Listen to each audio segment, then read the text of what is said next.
Hello and good evening, fellow Denzians of the internet. How are we doing? I'm hoping that this is actually live because weirdly enough, the internet doesn't give us any clues. If anybody can point out the fact that this thing is actually working, would make me slightly less stressy. It is indeed. Everything is okay. Fantastic. Well, welcome to Fusion. I actually can't remember how many this is virtually. It's been such a long time that we've not been in person eating great food inside of the studio that I have forgotten how many of these we've done. So, yes, this is Virtual Fusion number. And, well, here we are. We have a wonderful lineup of some amazing speakers. We are going to apologize. One of our speakers had to, due to the joys of work, is giving us a pre-record, but it is also really interesting, so please stick around to watch it. And she will hopefully be around for a Q&A as part of it as well. So, you know, you'll still get to talk to the speaker, just not the entire talk. Still on the waiting screen. Still on the waiting screen. Or maybe the computer is bad. All computers are bad. They are evil. They are cruel. They are harsh and... no, there we go. It's saying it's working to me. Cool. Yes, so as per usual, we do have a code of conduct in place. So please behave and be nice and be awesome to everybody. Really appreciate if you did that.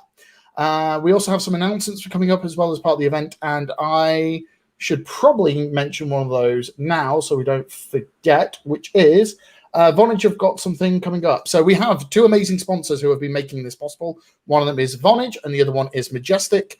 Vonage is a telecoms API provider, and Majestic is just an amazing business in Birmingham that provides technology around SEO and backlinking. Fantastic people, and it's great for them to support us.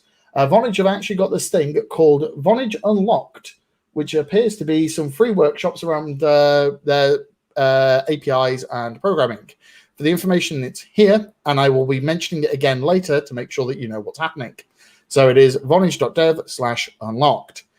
Now, it's time to start off with our first speaker, and that is Sarah Mount, who is the CTO of, my brain has gone flat, Beautiful Canoe. And a tagline I've been given is the last mile in developer education.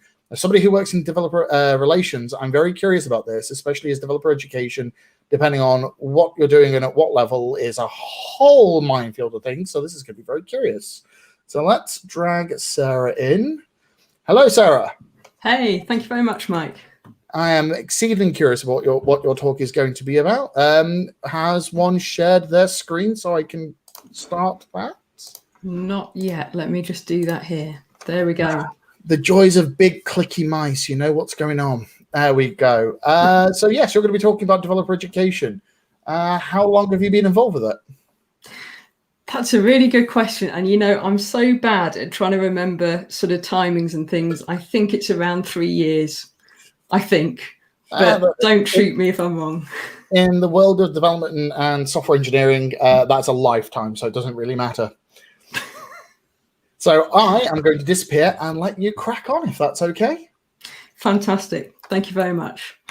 So, like Mike said, I am the CTO of Beautiful Canoe.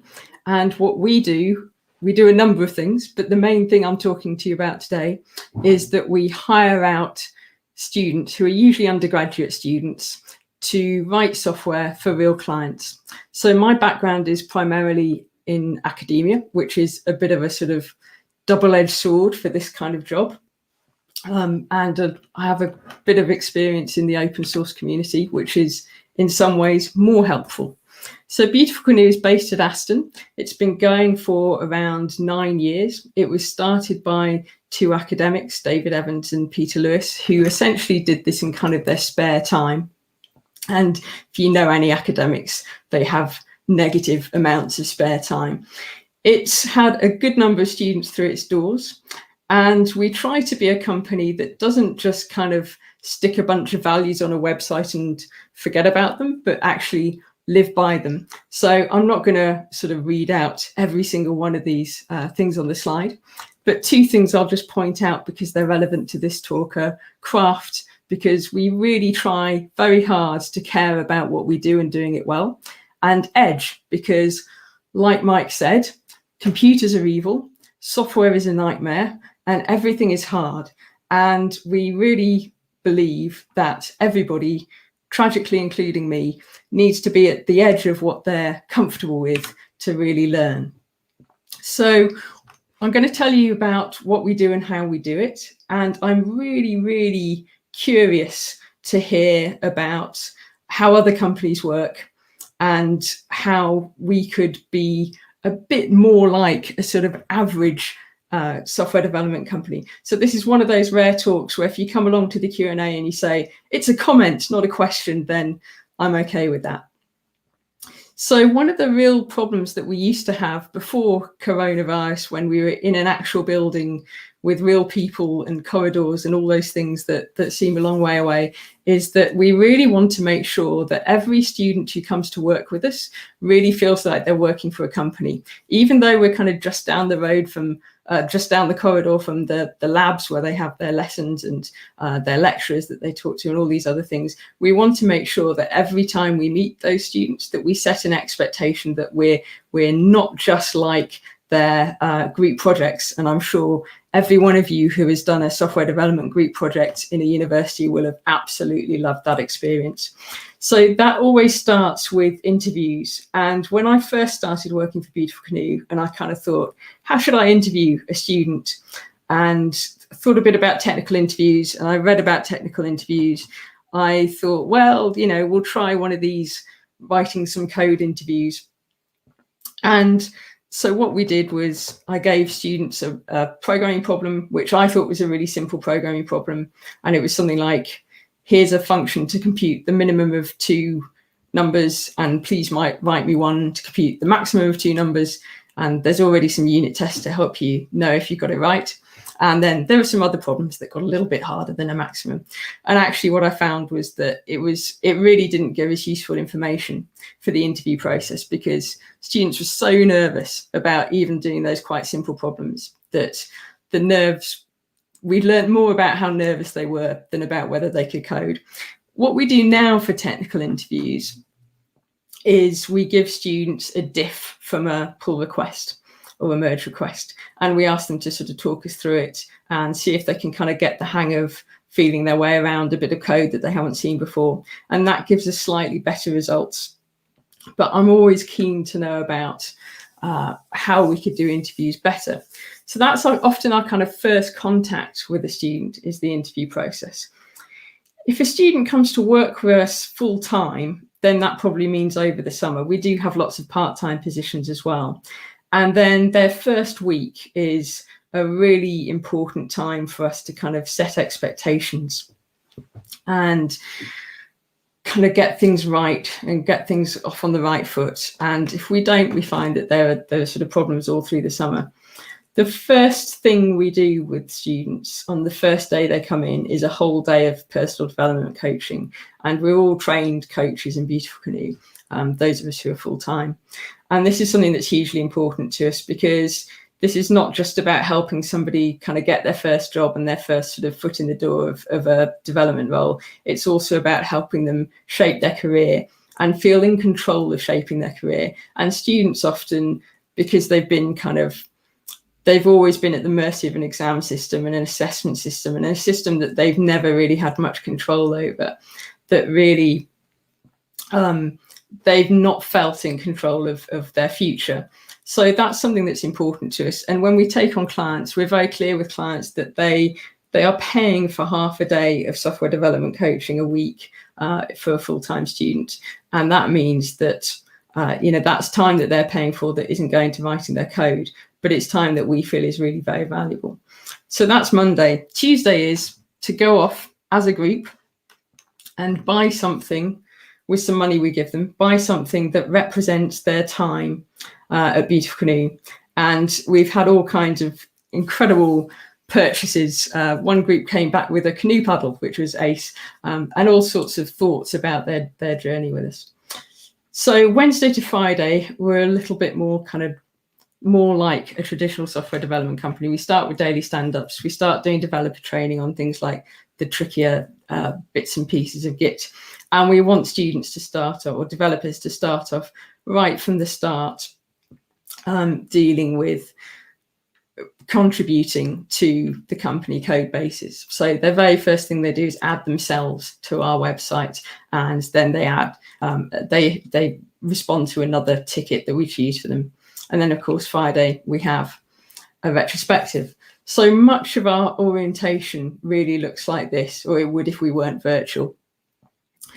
And we try very hard to use the kind of systems that an average software developer company would use, or perhaps a sort of big open source project would use. So everything, including developer orientation, is in issues or tickets. And we go through the process quite strictly. And I'll talk about the strictness a little bit more in a minute. We also say that we follow Agile, and I'll come back to what I mean by say a little bit later, but we try to give students some chance, or developers, sorry, some chance to kind of reflect on the Agile principles and how we apply them. So we have a thing that we call, I think we call it a study group or something a bit pretentious, but it's really just listening to a podcast and thinking about how we apply those Agile principles in Beautiful Canoe and whether we do it well. And of course, we don't always do it well. We can sometimes, developers point out that we could do it better. So meetings is a big thing for new developers. We find it's a new experience to be in front of a real client. It's a new experience to have that sense of being responsible for something, being paid for something. And there's a different set of expectations there than we would have compared to something that they'd have experienced for assessments.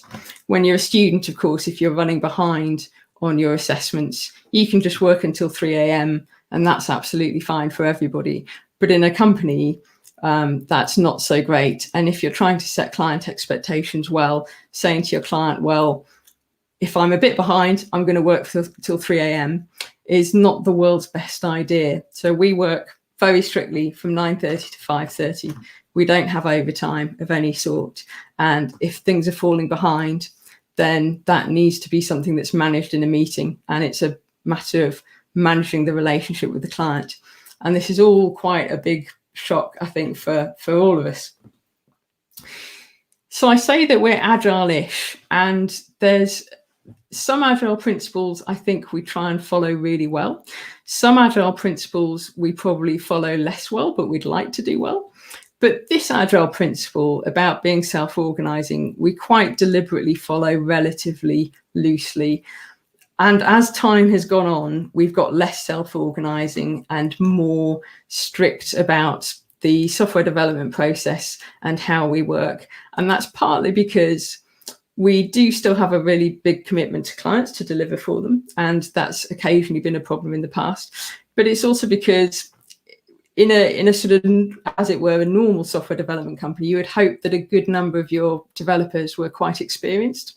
And of course, ours aren't. There's me, there's our technical director, and that's about it on the technical side. So we could allow students to self-organize themselves, but that's a little bit like dropping them right in at the deep end. And we tend now to go for a balance where they're much less self-organizing. Whether that's a good thing or not is a really difficult one, I think. But we are very strict now about our workflow, and our workflow is really based on a sort of open source development model. So everything gets reviewed, nothing gets merged before it's reviewed.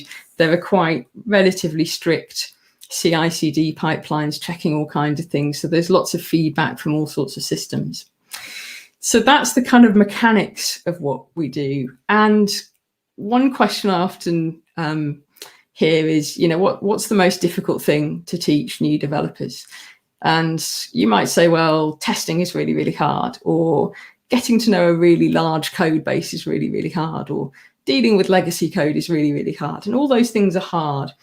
But for me, the thing that's really tricky is just getting to grips with the kind of emotional roller coaster of software development. As Mike said, computers are just the worst.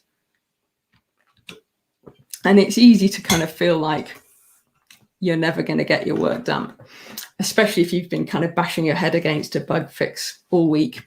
And this really came home to me right back in the, back when Adam was a boy and I was first lecturing.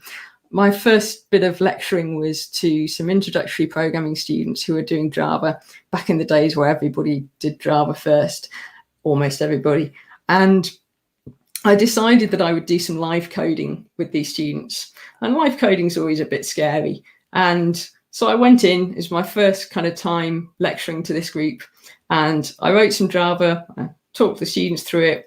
What problem are we solving? Why are we doing it like this? Whatever. And compiled it. And the compiler said, missing semicolon. And I said to the students, oh, compiler says missing semicolon. So what do I do now? And this poor student said to me, oh, you get that too. And he had spent most of a year being shown kind of correct pre-written answers to programming problems and genuinely thought that good developers get the right answer first time. And of course, little did that poor guy know he had sort of 45 years of missing semicolon ahead of him. But setting those expectations that you can't always solve a bug quickly, it's not always easy. Some things take a lot of time and it's hard work. It's really tricky. And so one of the things we do is we have like little automated systems to congratulate people on all sorts of things they do. And GIFs are just like the best thing that's ever happened to computing as far as I'm concerned. So this is really, this is our Team Wins channel in Slack, which automatically congratulates people for anything they've done. And this is, I think, by far the thing I'm happiest with that I've done at Beautiful Canoe. And it seems like a silly thing, but I think it's something that actually really matters. But the other major challenge for us is just dealing with the lack of time. With so few kind of senior developers, it's really hard because in an ideal world, I'd spend all my time with the students and kind of supporting them and pairing with them and things like that, but that's not possible. So we've done a bunch of things to kind of streamline everything and automate as much as possible. We've centralized all of our documentation in a handbook. All of our automated systems are called Bob the Bot for no particular good reason, but one of our developers has given us an avatar for Bob the Bot. We have lots of code quality checking. This is our company website, which always kind of amuses me because there's almost no code in it, but it's probably our best assured project of all. And we automate everything we possibly can. So triage is automated, labeling issues is automated, mulling over sort of one milestone to the next is automated. And our daily stand-ups are automated. So we have a slightly more complicated than usual stand-up just because we want to make sure that we kind of do a bit of checking in with the developers and make sure they're okay, they're happy today, and they don't have any kind of major problems.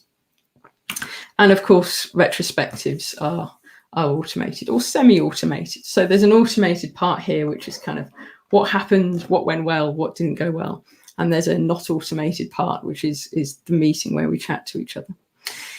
So that's kind of what we do and how we do it. And I suppose one question is it successful? And I guess that's a question that you can only ask our graduates. But certainly the feedback we get from them and the feedback we get from their employers is really positive.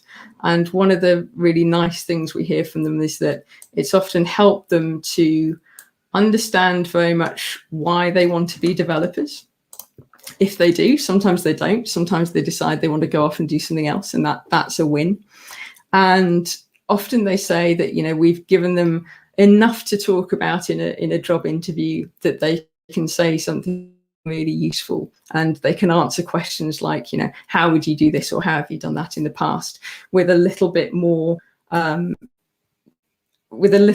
say for themselves than they would have had just from a group project. So that's kind of pretty much all I've got to say about that in terms of slides. And I don't know if Mike wants to hand over to the Q&A. There we go. Always making sure that you've got the unmute part unmuted. Computers are great, right? I've been a software engineer for 12 years, and the only thing I've ever decided is that computers all suck. And programming languages all suck, but for all different reasons. Like, for some odd reason, I can't write Java, even though I did my degree in it for 3 years. Don't ask me why. Right, we do have some comments, and I will encourage the crowd to be asking questions because I will be asking some. But we do have one from Silas here. So here we go.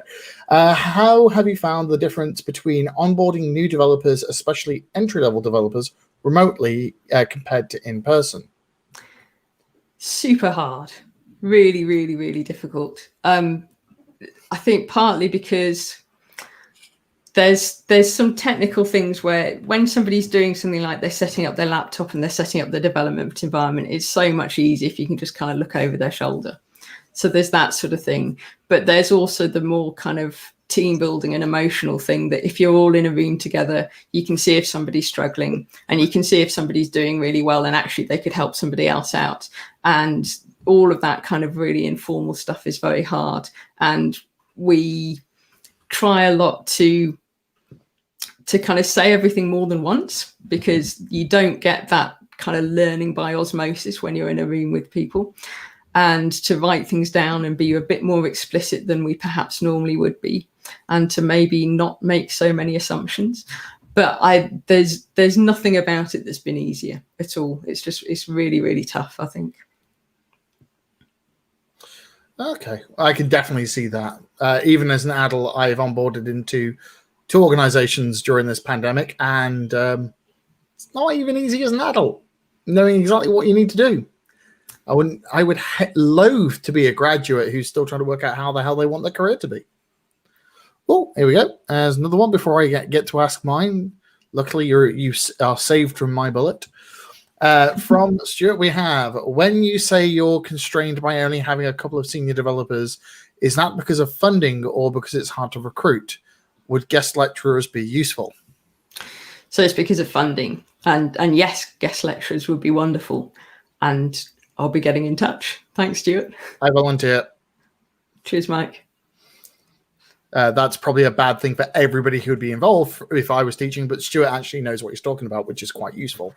I'm curious about on the other side of things. So you focus on trying to bring the young developers up to speed with the more practical side of things rather than the theoretical, this is what a mildly aged prospectus says.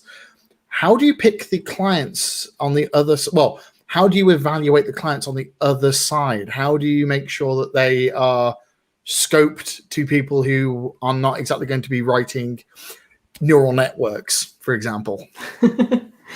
It's really hard. I mean, I don't have a kind of baseline for understanding how other companies do this.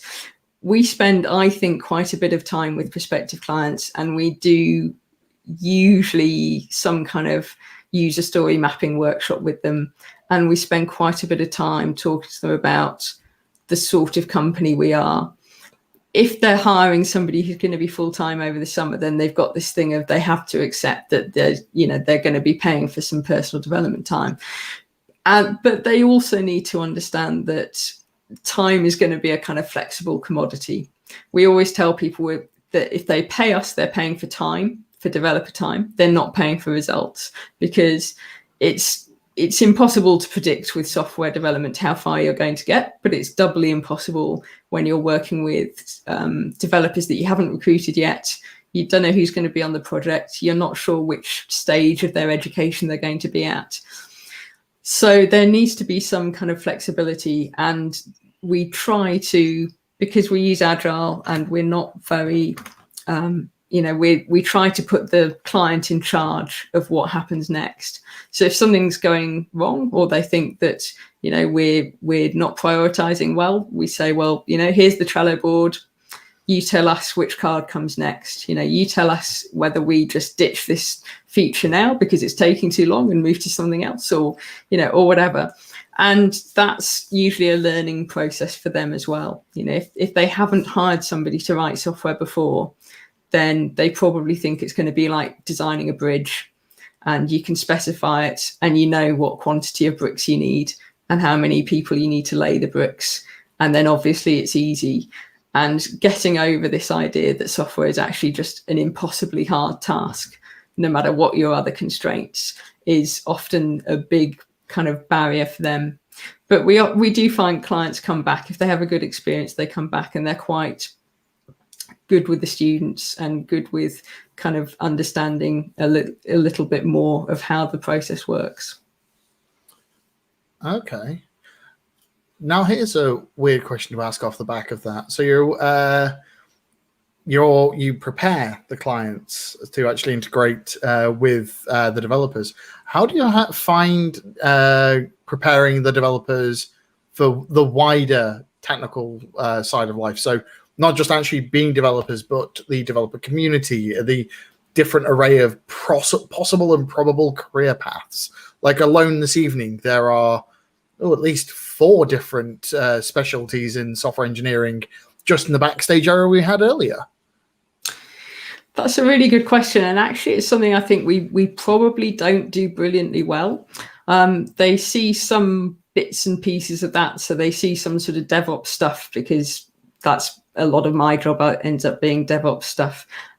They see our CEO doing all of the sort of business and client management stuff. So they see that there's another side to the technical industry, which isn't necessarily very technical itself, but equally valid and important for project success. So they see bits and pieces of all those things. But they don't necessarily see much of that just from us. They probably hopefully see some of it more from the employability services in the university and different areas like that. And hopefully they come to Fusion, and hopefully they come to other sort of tech events, because Birmingham has many.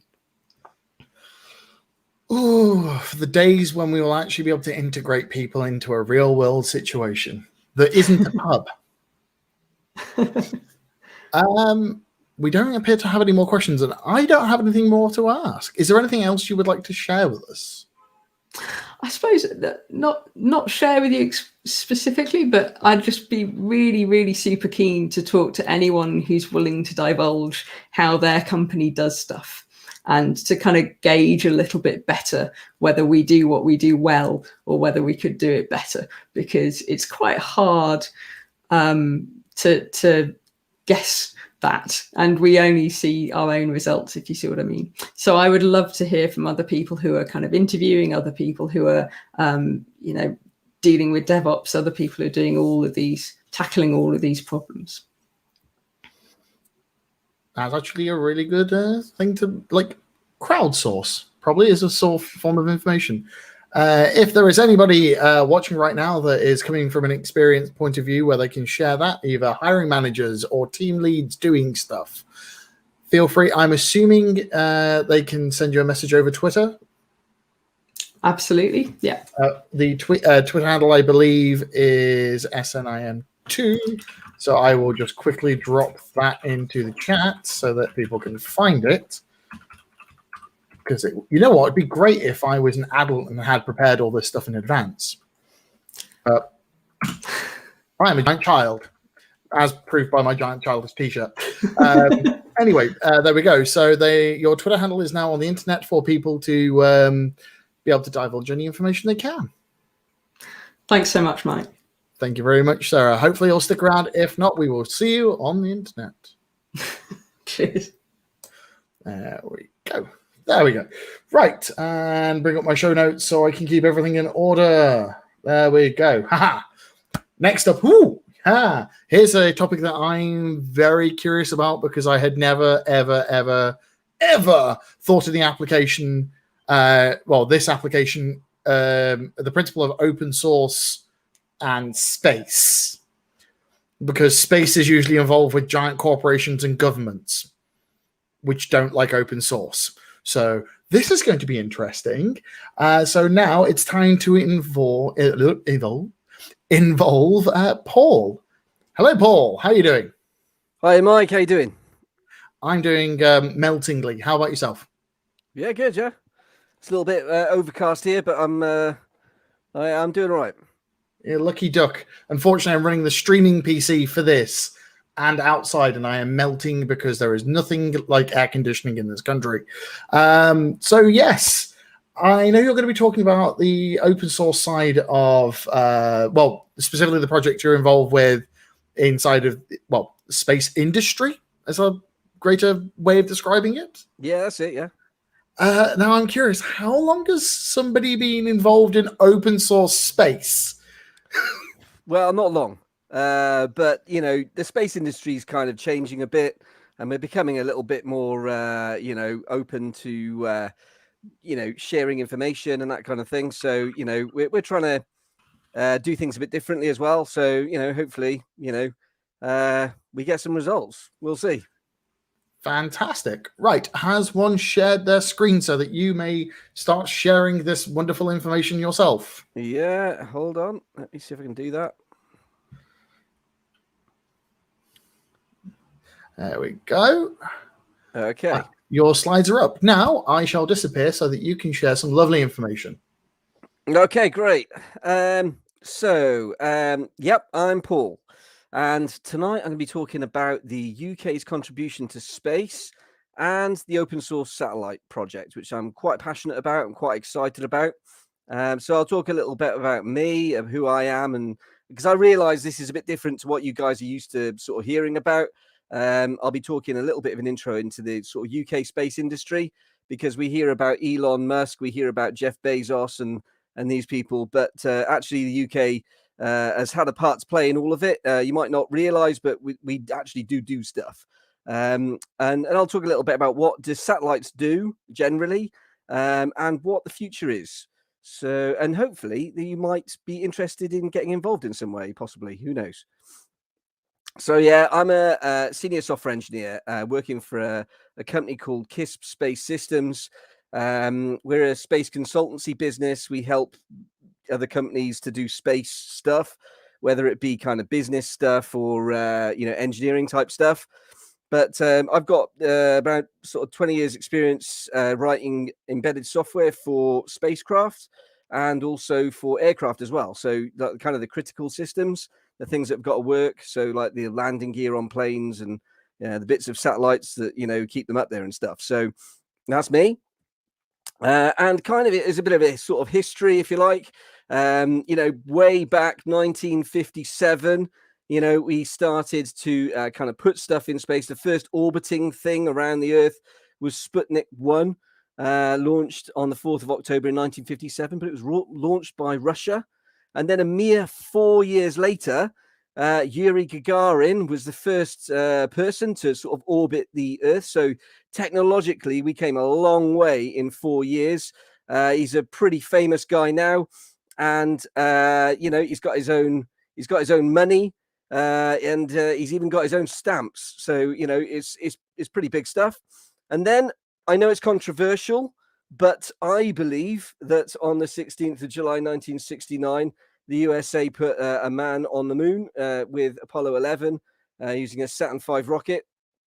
And you know, and kind of, you know, we've gone on from there. We've kind of put things on different comets. We put things on Mars. Or, you know, we've done amazing things. We've got something kind of circling around the sun at the moment, trying to figure out, you know, how, you know, in the behavior of the sun. It's all quite exciting stuff. But about the UK, so you know, you might not realize, but within the last sort of 20 years, this is the kind of things we've been involved with. We're actually involved with a lot more than this, but this is just kind of like, you know, some snippets. So in like 2005, the UK, a company within the UK built pretty much by itself, you know, it didn't really outsource stuff. It kind of built everything in house, and it built the first in a series of satellites called Galileo. So Galileo is a constellation of satellites. Then it works alongside the American GPS system for your sat nav. So it's kind of been up there since about 2005, and it improves the accuracy of your sat nav system. And if you've got a phone, then the chances are your sat nav is not only GPS but also Galileo too. So it's receiving signals from both sets of satellites. And then we also have been involved with Earth observation satellites. So these images that you can see here are both satellites that have been built by UK companies. And what you can see on the right there is an image of Chile. and you can see kind of the results of a forest fire. So these images are used for sort of disaster monitoring. So you can sort of see the forest fire about there, and obviously enormous plumes of smoke going off into the sea and stuff. And then over here on the left-hand side, you can kind of see an image of a city, and you can see all of the kind of, agriculture all around it, the fields and stuff like that. And you might be wondering why these images are red. That's not some kind of weird marketing choice or design choice.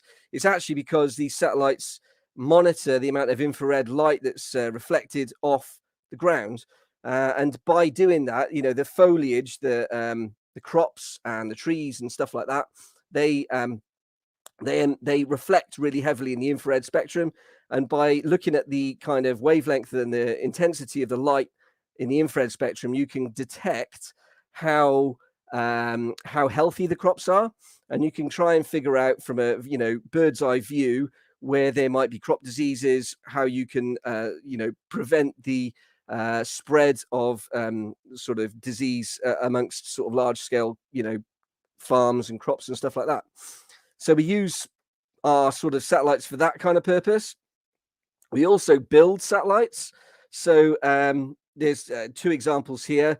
There's a constellation of satellites that were built in the UK, 5 satellites as part of a rapid eye network. So they were a kind of Earth observation, sort of satellite type things on the left there. And then so the kind of centers within the UK are either in kind of Oxford, around the Oxford area, or in Scotland, actually. And the University of Strathclyde have been kind of, involved in a kind of new sort of part of the space industry that is the CubeSat industry. So they make quite small satellites. You can see one there, someone kind of, integrating bits to it and stuff. And we also do some other good stuff as well in the space industry lately, because you might be aware that there's a lot of stuff up there. And particularly in low Earth orbit, which is kind of 400 to kind of 800 kilometers up and around there, there's a lot of space junk.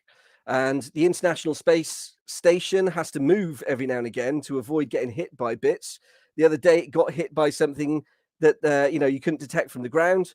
And it kind of put a little hole in one of the robotic arms on the International Space Station. So collisions now are quite common, because unfortunately human beings have a habit of polluting stuff.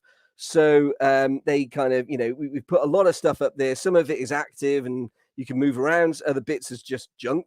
So, occasionally it hits stuff.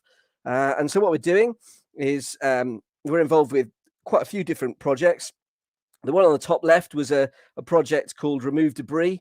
And that was a project that launched 2 years ago to kind of try and work out if there were technologies you could use to deorbit things or take things out of orbit. So, firing harpoons at stuff and then dragging them in, or firing nets at things and try to sort of grab hold of them and increase their mass so that they kind of fall out into the Earth's atmosphere and burn up. The one on the right there is like something out of a not a fairground, but like an arcade, the claw thing that comes down and grabs stuff and gets stuff out, like of the little kind of container type thing. That's what this thing is. It's called Clear Space One, and the UK is quite involved with engineering that. And it's basically like a claw, goes along and it finds some space junk, grabs hold of it, and then drags it out of orbit. And then there's another company called Astroscale based in Oxford and Japan, and they're creating something that is similar, and it's got an electromagnet in it. So it kind of goes along and kind of activates the electromagnet and drags things to it and then pulls them out of orbit. So these are the kind of things we're involved with in the UK, but we've also got loads of companies that analyze data from space for insurance purposes, trying to figure out if the roof on number 24 across the road is flat or pointy, so that they can adjust their insurance premiums and that kind of thing. Loads and loads of different applications for space data, and the UK is kind of using all of this stuff as well. So not just making satellites, but also using the sort of downstream stuff that they make. So that's kind of what we've been doing recently, but kind of going back up to back in time to the sort of Yuri Gagarin age and that kind of age.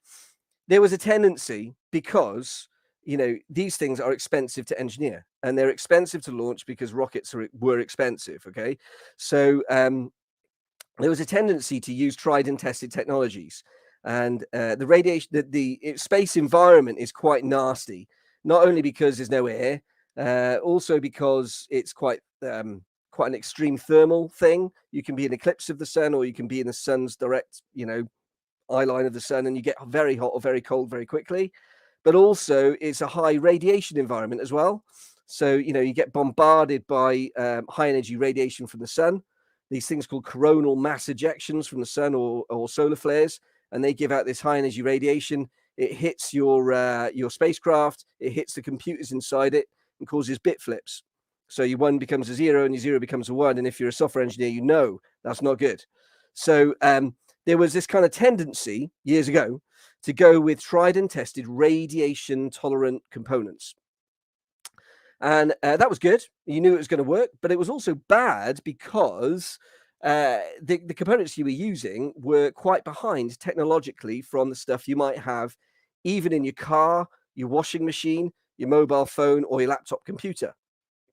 So this is where the UK came in, really, because they decided, there was a group from the University of Surrey, and they said, right, we're going to do things differently. What we're going to do, we're going to take some bits that you would normally put in a washing machine or your car or whatever, and we're going to put them into a satellite that's much smaller than your sort of traditionally engineered satellites that need to be massive in order to make them do stuff that's useful. And we're going to launch that and see how it works. And people thought they were a bit mad because these technologies, the things you put in your car or whatever, they're never going to survive the space environment. But it turned out that they did. And they did pretty well, particularly in the kind of the area around the Earth. So the immediate vicinity of Earth, the low Earth orbit, where the radiation environment isn't too bad. Okay. And then, like, within the last 15 years, we've kind of gone down another extreme, down to what's called a CubeSat. And a CubeSat is a much smaller thing. There's an example there. And it's kind of a standard form factor for a very small satellite. It uses a lot of commercial technology that you find, as I've said, in cars and stuff like that.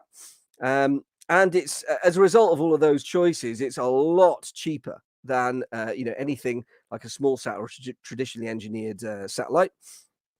But there's a limit to what you can get these things to do. So we've been in the space industry for a fair while, and we thought, do you know what? There's something missing in the middle, because small sats are a little bit bespoke. They're kind of one-off bits of engineering generally, and CubeSats, although they're really cheap and they're really good, there's a limit to what you can get them to do, because you can't break the laws of physics. And if you need to have like a big something that you want to strap to your satellite, you need a bigger thing, a bigger satellite. So we reckon there was a market need around that kind of area. And because we're all about trying to change the economics of space, so kind of furthering on from what those guys were doing in the 1980s when they decided they wanted to use commercial technology in space rather than radiation hardened stuff, we wanted to do that. We also wanted to go a step further and say, well, how can we go further to make space more accessible? So we figured, okay, open source. That's kind of the obvious thing, I suppose, for as a software engineer, for sure, right? So license free, license or free software or open source software is we thought were the way to go. And actually, particularly in the space industry now, and I'm sure in the web tech stuff that you guys are doing, there's so much open source software that's of a very high quality now that it kind of beats the pants off the commercial stuff. So in the likes of Canoe and Linux, and now even you're getting open source hardware as well. So you're finding that people like SparkFun, Arduino, they're putting their hardware, their electronics, the design of that electronics openly and freely on the internet. So you can take that design and get a board manufactured yourself without the need of having to go through the design process of coming up with a design of that printed circuit board or whatever. So our pledge on the open source satellite is to make a open source satellite platform design that is openly and freely available 1 year after launch of the first satellite. We want to do the 1 year thing because we want to prove that this thing can work. Stick it up there for a year, prove that it works, and then maximize the effect of releasing that information. But as well as doing that, we're also providing information as we're going along. So this is, how far have we got? I guess is a question. We've had some private investment from someone who likes what we're trying to do, and we're also sort of looking at grants and stuff like that to further what we're doing. But the initial investment has helped us to get to a certain point. So what we're trying to do is spend a lot of time doing the systems engineering. So trying to work out what it is, because we've got a blank sheet of paper. We don't have a customer. We just kind of we're space people. So we kind of look at it and say, okay, we want to build a satellite. We want it to do several things. It could be used to do this, or it could be used to do that. So it could be used to do Internet of Things mission. I could explain what that is if you're interested, or an Earth observation mission, so cameras and stuff, or even our synthetic aperture radar, which is kind of like a very high resolution camera using a radar. Basically, it can generate images. I can talk about that if you're interested about that as well. But we've been looking at the requirements that we need to gather, and what does this thing need to do, and then coming up with an architecture, both from a software point of view, but also from an electronics, hardware, mechanical design point of view as well.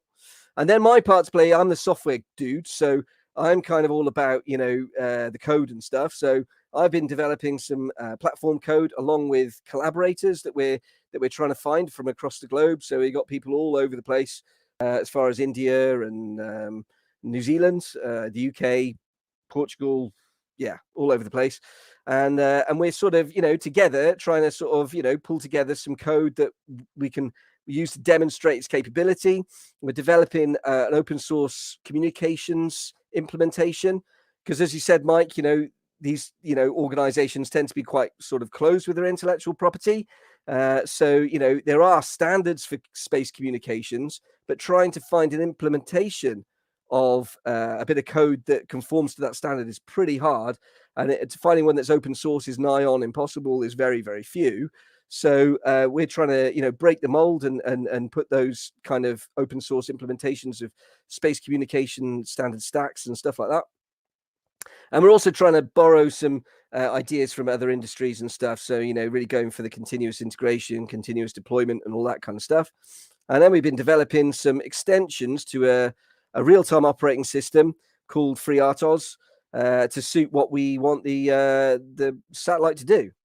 So that's it, kind of in a nutshell, I suppose. I don't know how long I've been talking actually, but basically I'm here to sort of say, if you are interested in this kind of stuff, and you consider volunteering perhaps some time to kind of get involved. You maybe just want to hear about some cool space stuff. That's fine too. We hold kind of a monthly kind of gathering to sort of, discuss various things about spacey things. So, please get in touch, and you can do so via our website and through these links and things and like that. So I think at that point, I will probably stop talking. You're not off the hook yet. There is still more talking to be had. Okay. And I'll just pop that. There you go. So you don't have to worry about what's on your screen. So if anybody has questions for Paul, now is the perfect time to ask them, because I will actually have a chance to relay them. But I do have some questions of my own. So you're on the embedded software side of life. Yeah. And we've had in the last few months the recent news of open source software on Mars with the Mars lander helicopter, if I remember correctly. Oh, right. Okay. The drone. Okay. I believe the drone was running. Please, somebody in the chat, tell me exactly which part of it was open source, but there was open source on Mars. I'm going to ask a mildly inflammatory question and something that is equally stupid. How do you feel about JavaScript in space? JavaScript in space. Yeah, why not? I mean, we've got, as the technologies got faster and faster, the problem has been in the past with things like, technologies like JavaScript is generally that you need some kind of operating system that it runs on. So, you know, there's prerequisites, like it's got to have an operating system. It's got to have Node.js. It's got to have something to run on, you know. So the difficulty's been having a processor that is capable to do that, you know, because you tend to worry about power quite a lot. So if there's a trade-off to be had between, you know, consuming power or using JavaScript because you need a more powerful processor, or not doing that and doing it in C++ or C or whatever, then you're probably going to go the C or C++ route. But having said that, you know, the processors are now small enough, like ARM technology in particular, they're low power enough for you to be able to do that. So certainly there are missions that are flying Python code. I've not heard of anybody doing JavaScript, but yeah, I mean, you know, there's operating system. There's an open source operating system called QBOS, which is a Linux distribution which has been adapted for space. And those there's a company that have got that going, and that's flown quite a few times on various spacecraft and stuff. So yeah, no, it's not a stupid question at all, or inflammatory. I just ask because JavaScript is one of those languages that's just insidious. I am primarily a JavaScript developer, I will admit, but it's insidious. It just seems to get in places where it's not meant to sometimes. Yeah. It's like, we now have a version of it to compile down onto an Arduino. Why would you do that? Because JavaScript. Yeah, it's very popular. Even I've done some JavaScript, so you know, yeah.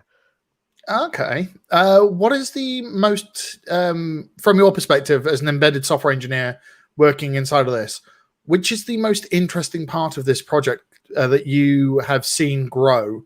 Because this is not a quick thing. This is something that's been happening for months and years, I'm assuming, based upon your talk.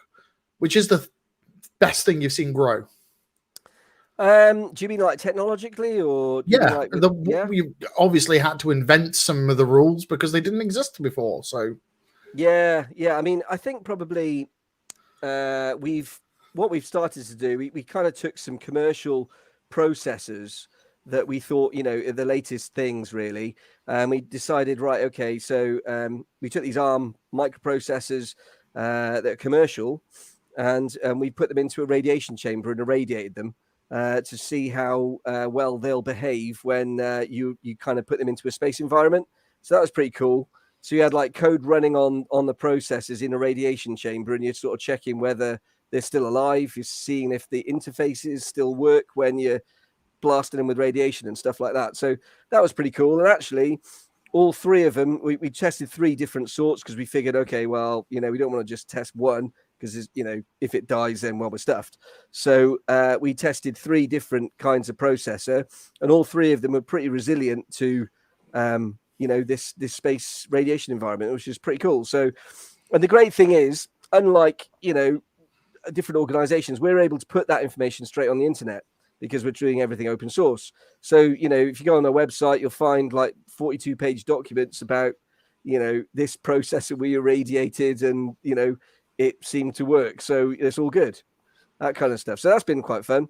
The other stuff we've been working on, which has been quite good as well, is I mean, it's into the techie details a bit, but we've been looking at using this FreeRTOS thing, which is kind of quite a bare metal operating system. It won't run JavaScript, it won't run Python or anything like that, but it is, you know, you're getting a lot of performance out your chip, if you know what I mean. But one of the things it doesn't do, because it is very stripped down, it won't allow you to sort of upload new bits of code very easily. You have to kind of upload the entire image for the chip in one go. So the problem with that is that if you're in space and you have a problem, maybe a software bug or something like that, what that means is you got to turn your control off and then upload new code and then turn the control back on. In the meantime, the satellite's going out of control. It's going all over the place, and it can be bad. So, so one of the things we've been trying to do is adjust FreeRTOS to allow that to happen. So that means getting right into the guts of an operating system, right into the real low-level code, and trying to understand it, and understanding the kernel and stuff like that. So, and then in doing that, we've also managed to speak to the guy who wrote it. It's a guy called Richard Barry. and we're kind of getting into the kind of free RTOS community now a bit as well. So that's been a lot of fun. And yeah, so hopefully, we're developing things which are useful outside of the space industry as well. And again, are open source, which is cool. My God, my brain is trying to deal with the idea of doing essentially BIOS flashing at 500 kilometers away. Yeah, that's the way we do it. That's the way we roll. We've been doing that for years and years. In fact, actually, the idea of uploading code has only really been around for about the last 20 years. There was a time when you just kind of you flashed a chip, and that was it. One-time programmable. So if it goes up, yes, and it's got a bug, you're stuffed. So we've come quite a long way, really. Nice. Well, I have one last question because nobody else is going to give me one, and I hope you're okay with this. So I'm aware that in the space industry, it's primarily specialized SoCs that run a few generations behind. Are you able to describe how old? Because most engineers are used to working on the 11th plus generation Intel chip, or Ryzen series AMD chips, or Xenon series server chips. Can you describe how difficult it is to write code for something that doesn't match up to Stack Overflow? Yeah, it is tricky, and they are old. I mean, so the European Space Agency has an open source core called Leon. So that is actually an open source bit of technology developed by them, and it's a Spark V8. So that sounds good, right? But it's not an Alfa Romeo. It's something from 1998. That's how old the technology is. Okay, so if you imagine what your computer was like in 1998, a good one, then that's what you've got. And I'm trying to think. So that's a Pentium 3. It's not even that. No, it's a Spark V8. So it's its own thing. Oh no, I was meaning from an age perspective. That would be about the era of the Pentium 3. Yeah, it wasn't even that, to be honest. It was more like probably like 486 type stuff. So there was in fact, not a million years ago, I was working on an embedded 386. Bloody hell. We have had a question to make sense, because I've just realized I asked you a ridiculously acronym-based question. The question is, what is an SoC? So it's a system on a chip. So it's the idea of where you've got so instead of having a processor and memory, or processor and RAM and ROM and maybe a hard disk, or whatever, system on a chip is the idea that you just kind of reduce all of that down to one thing, one chip. So microcontrollers are these things. They're kind of like a processor with embedded ROM, embedded flash memory, embedded RAM, embedded peripherals and stuff, so you can make it communicate and all that kind of stuff. So it's everything in one little tiny package. Okay. Is there anything else you would like to share? Is there any personal social media handles so people can grab you for extra information, or anything you'd like to share? Yeah, I think I'll how do I share that sort of stuff?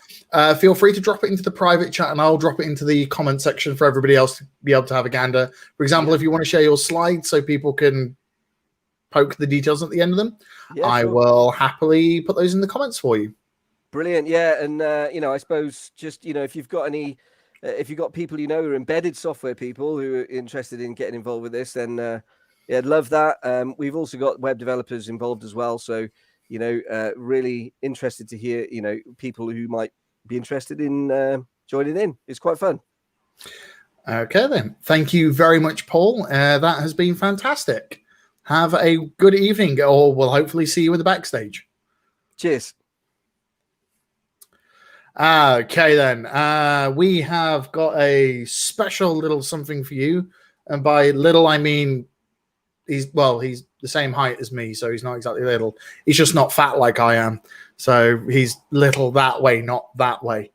So yes, we are going to be dragging in the newest member of the Fusion organization team, taking the place of Hannah, who is pretending to be sick. What an intro. Hi, James. This is James Vickery, Hello. the newbie. And by newbie, he's actually been involved for about 12 months. But Fusion's been virtual, so it's been really hard to do stuff. Yeah. So yeah, I guess, shall we talk about the community thingy? I believe we have a little bit of pseudo self-promotion that isn't self-promotion that we have to do at this point. So yeah, we're currently planning some sort of quarterly event for the community and by the community. So this will have a panel of kind of community people with set questions and topics to discuss, as well as live Q&A from attendees, with the goal of kind of keeping the conversation going throughout the different communities in Birmingham. So this kind of creates the opportunity for wider community discussion on topics, kind of raises profile for user groups and acts as a platform to talk about cool new stuff happening in Birmingham. Not So just this to talk is about an cool idea. new stuff, it's to also talk about the dark and dreary parts of the Birmingham community. So we can be a happier community by being less brummy. Yeah, so this is an idea we've been thinking about for a while. Majestic is taking part. I think Steve is going to be on the panel.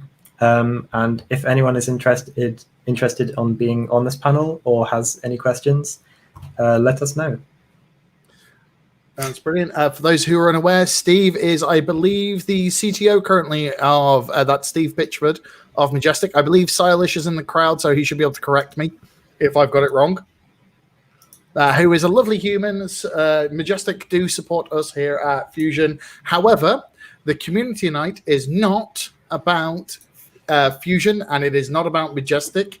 It's just the fact that Steve and Hannah really want to make sure the Birmingham community is as good as it can be. And the only way to do that is it seems to bully people into talking to each other. That's what we want. And usually that involves Hannah laughing a lot at stuff. But yeah, we do have a date for this, don't we? I think it's 15th of July. Yes, it'll be the 15th of July, and it will be on the internet somewhere because we don't know what the rules are going to be for in-person things. So it'll be internet, but we don't know where it'll be yet. We don't know if it's going to be on its own YouTube channel or whatever, but it will be somewhere, and we will share it with you wonderful people. Please do come and have I'm going to drop it into the chat now so that people can, there we go, got it, into the Discord if they want to actually ask more information about Fusion community. It's like, jazz hands. I can't remember. Is that everything we were meant to talk about? I think so. I've Cool. just checking my notes. I think we're good. Cool. Well, for you lucky people, I'm about to kick James and then bring him back in a little bit. So you'll get more James for your like more beard for your buck. Or Jim, of course. Or Jim. So James will be back in a little while, but for now, we are going to be introducing our next speaker. So, bye, James. Bye. Okay, so next up is somebody I have known for, oh God, nearly a decade at this point. She was the first person to ever interview me. The poor sod. She is a wonderful technologist. She also helped me get my current job. So she is also one of the best people on the planet. I cannot thank her enough. And Hannah missed that. You shall never see it again. Right. So I'm going to invite Jess. Hi, Jess. Hello, Jess. Hello, Jess. Jess? Jess, you're in the room. You're on mute, my dear. Hello, Jess. Oh. Jess? I can't tell if she's trolling me or not. Just say something so I know I'm not being trolled on the internet actively. Hey, lovelies. Thank you so much for having me. It's really lovely to have an Hello?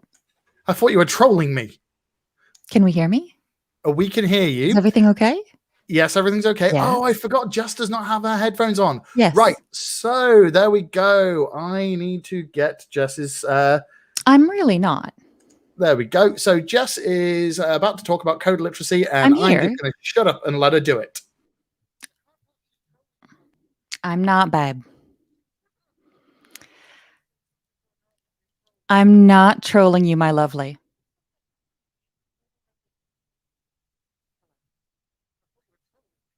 No.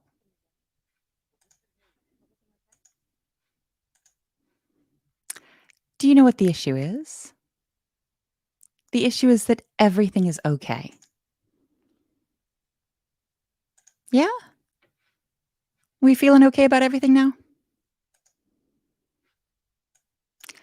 I'm going to just go ahead and start, assuming everything is okay.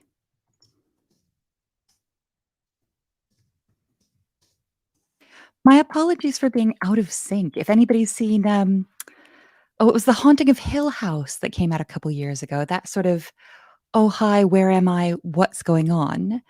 The disconnected, being haunted by yourself and your own fears, which is really one of my own personal anxieties. So I'm really glad to get that out of the way. It's a bit like learning in real life that you actually do have one more test to take and you never graduated from high school. Now that my own personal terror is out of the way, I'm going to get very, very nerdy with you. It's all right? I want to talk to you about reading, and I want to talk to you about literacy, which is it's a bit strange to be talking to adults about literacy, isn't it? By way of introduction, hi, my loves. My name's Jessica Rose. So I'm a big Bremophile. I'm a big fan of living here in Birmingham. And I do a lot of advocacy work around technical education and actually access to meaningful work in tech. So I'm not a recruiter, but I'm always happy to try and introduce people around jobs. And speaking of jobs, I do have a day job myself. I work over at CodeC, where we're very early stage and we're still stealth, which is quite exciting. But we build tooling to better read and better understand and communicate around complex JavaScript code bases, which gives me a lot of time to think about topics like, hey, literacy, hey, reading. How do these really synthesize into the way we understand code bases? As a literature weirdo, as a word weirdo, as a linguistics weirdo, it's just such a perfect fit for me. But a long, long time ago, in the dim, distant lands, I was a teacher, which many of you may know, especially perhaps Sarah in academia, is an incredibly relaxing career. So I'm going to be bringing you all some relatively opinionated, relatively teachery takes about things like reading, understanding, and how we could communicate our learning around code bases. Working in technology and working specifically with development and developers, I often find that we have a hyperfixation on writing and on building and really doing things in our day-to-day work where our hands are on our keyboards. We want to, and we're often expected to. Fix that bug, ship that feature, do this thing right now. And some of that makes sense. Relative to other kinds of work, developer time is relatively expensive.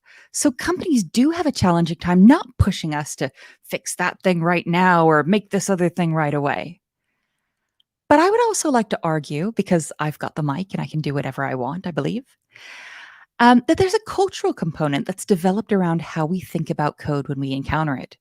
While we do have a mental model that includes maintainers, so those are folks who work on open source projects or projects that actively shape and shepherd the code, most of the language we use around programming day to day is focused on productive tasks. Even when you look at a developer's chiefest joy, deleting lines of code, that's really a hands-on active experience. You're still tap, like you're still touching the keyboard, aren't you? I've been thinking, both through my work and through my pondering with tea, what would it look like for our individual understanding, for our shared understanding, for us to shift and not completely ignore writing code? I don't think you're going to get to do that. Oh gosh, I can't, oof, that gave me anxiety. but to look at reading as a skill in parallel with that. So really, what would happen to our own skills and to our own understanding if we began to really mindfully look at how we read? And my key argument, which I'm terribly repetitive, I'm so sorry, you'll see me raise this several times, is that reading, and intentional reading, is something that we need for the type of deep understanding to do intricate or complex creative tasks. And I'm going to argue that development is a creative task, even though it often feels like angry puzzle games. Of course, you're adults, and of course, I can't tell you what to do. Oh gosh, if I was given this power. So all of you will make up your minds on your own. Instead of focusing on selling the concept of, oh wow, isn't reading fun? Isn't reading code fun? I'm going to instead give you some approaches from linguistics and from education that might be really exciting to think about what those would look like if they were mindfully applied to reading code, if you did decide you were so inclined. And you might say, Jess, and you can say Jess all you want. You're on a computer. I can't hear you. I'm safe. There's a bubble where no criticism can touch me. It's the opposite of how the internet works. But you might say, Jess. Why are you going to tell me about approaches for reading? It's just reading. Reading's pretty straightforward. I already know how to read code. I do it every day as part of writing code. So, psh. But what I'm really talking about is more mindfully reading it. I want to first talk to you about a concept called intensive reading. And this is exactly what it sounds like on the tin. Intensive reading is a concept that we get from linguistics. And actually, part of writing this talk is so exciting because usually when I give a talk, my biggest risk is computer folks will come and be like, that was wrong for reasons. And here, I've got a beautiful opportunity where now linguists can come and tell me I'm wrong. And also folks in literary criticism. So this is going to be a little controversial. I say the practice of intensive reading is similar in process to close reading in literary criticism. See, this is what we sound like when we're arguing about frameworks, like it's incomprehensible to normal people.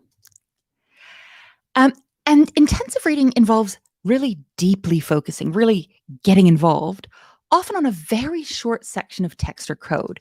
Think about a paragraph or a little 6-line chunk where something's going on and you've got a task, you've got something that you need to do here.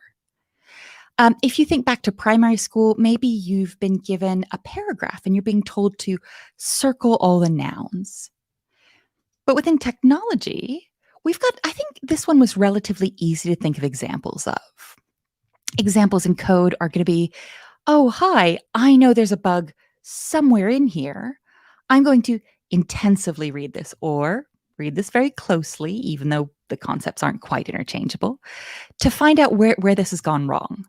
Or perhaps you're me, and you've managed to make a typo so spectacular that your text editor has no quarter for you.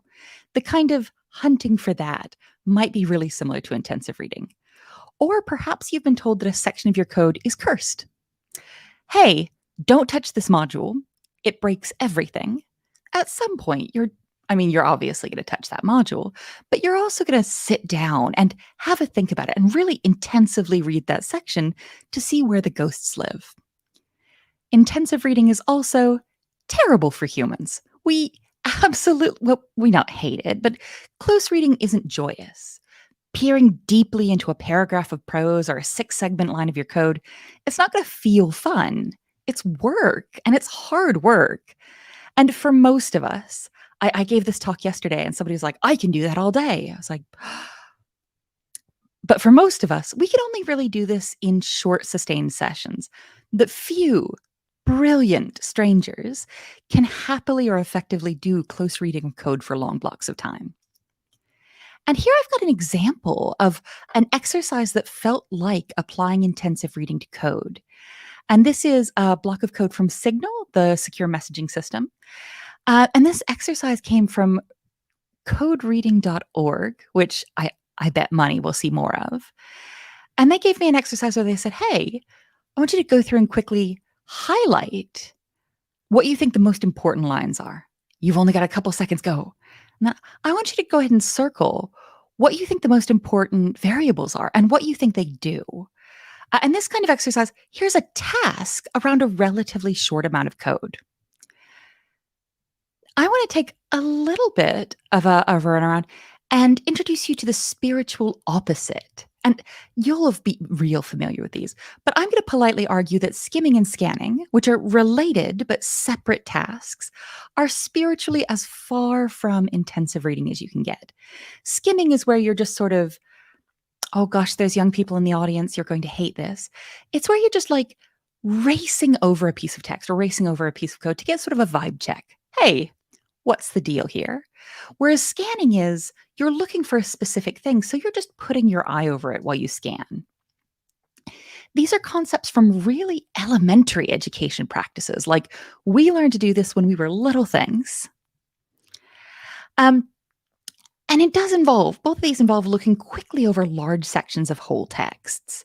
Here, we're looking for general understanding or searching for something specific. We don't have a task. We don't have a thing we have to do.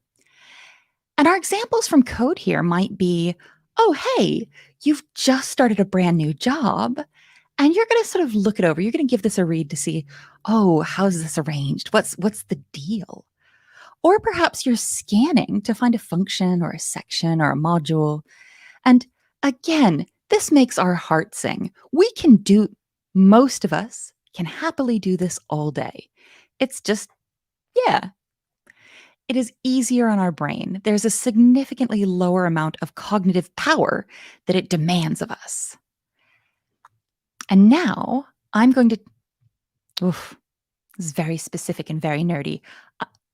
I apologize, but the apology is very false and British. I'm sorry, not sorry about how terribly excited I am about this.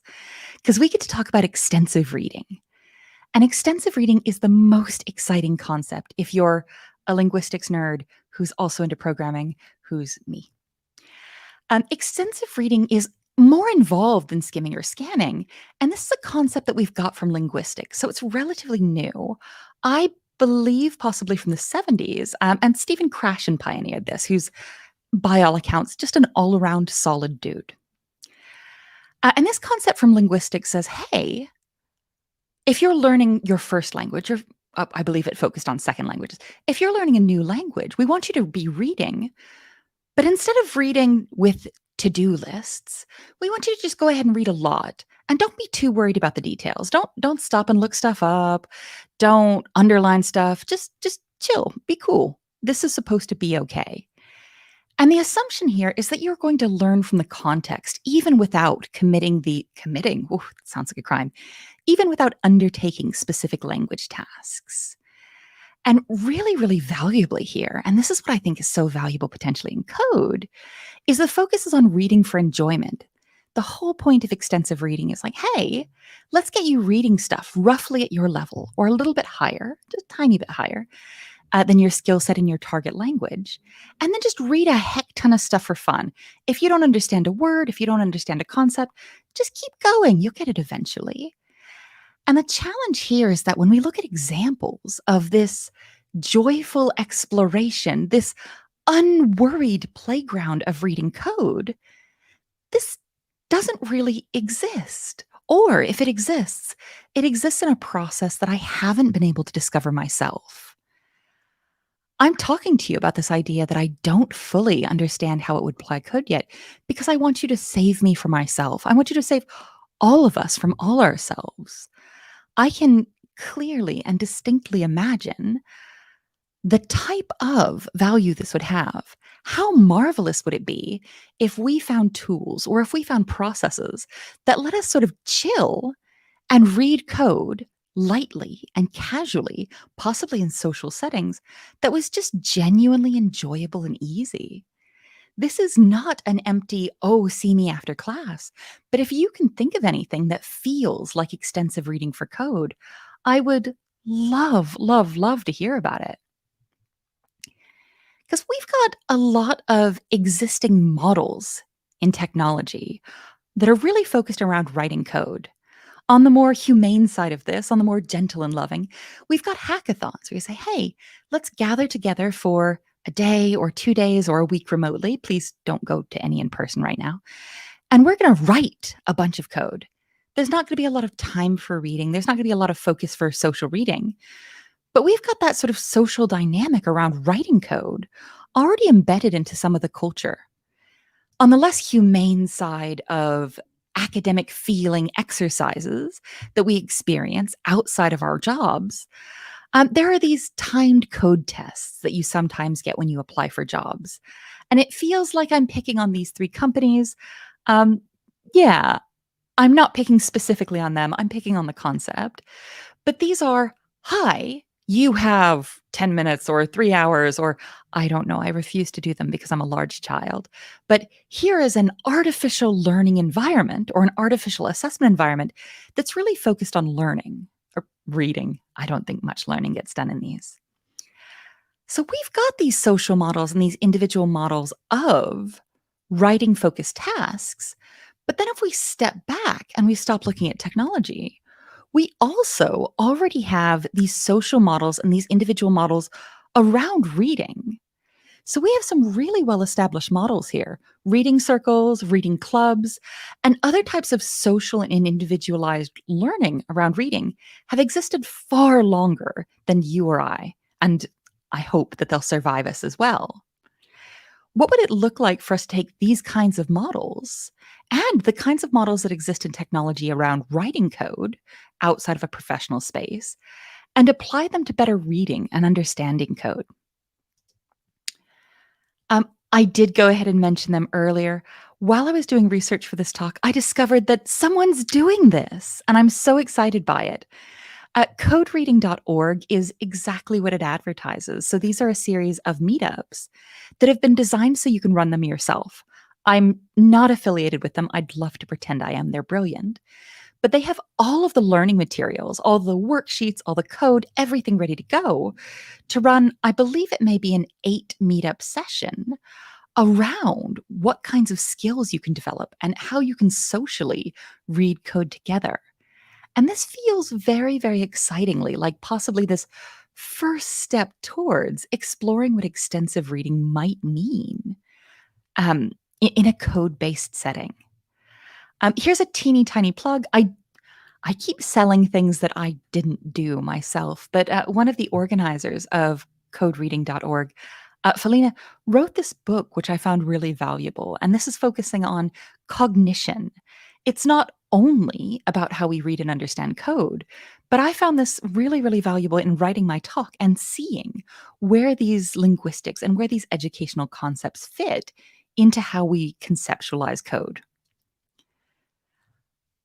I confess that I'm partially trying to sell you on the focus of reading code because I'm that kind of nerd where I'm just like, hey, kids who are my age and above, hey, y'all, wouldn't it be cool if we were like reading but code? But more honestly, there is a real goal here. The real goal is that better reading and writing about and talking about code creates a synthesis of shared understanding. Any of us with enough experience have worked on a project without shared understanding. If you're listening to this and you're like, oh, I don't know, what would that be like? Whoa. If you're new to the industry and this concept is new to you, I have some bad news, my love. But many of us have felt that pain. What could it mean if we had the individual understanding of our code bases and our sections of code that we could bring to combat this lack of understanding? And even more meaningfully from there, what could it mean if we took our individualized understanding and pooled this to create shared understanding? There are 4 core language skills when we talk about language formation. And these are listed out in the order that you tend to learn them in your home language. You listen before you speak. You can read at a higher level than you can write as you begin to emerge. And these are really interesting because you have 2 skills that are really linked: listening and speaking. Those are of the same family, and reading and writing as well. And one is passive and one is active.